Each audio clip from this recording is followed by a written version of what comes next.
Good morning সবাইকে। তো এখন আমি করে নিব ব্রেকফাস্ট। তো ব্রেকফাস্টে আজকে হবে পালক পুরি। তো তার জন্য আমি এখন করে নিচ্ছি পালকগুলো সিদ্ধ করে মিক্সিতে পেস্ট করে তারপরে আমি ময়দার সাথে মেখে পুরি বানাবো। তো চলো কেমনে কেমনে করি তোমাদের সাথে শেয়ার করি।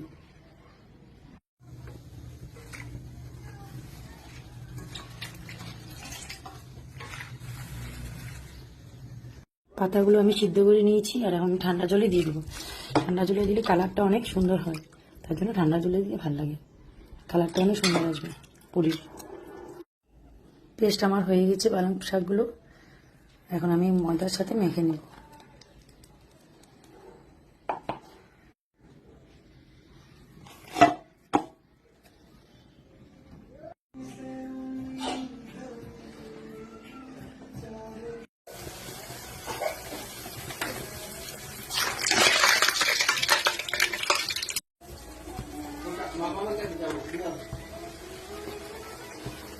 আমার পুরি রেডি, পালক পুরি।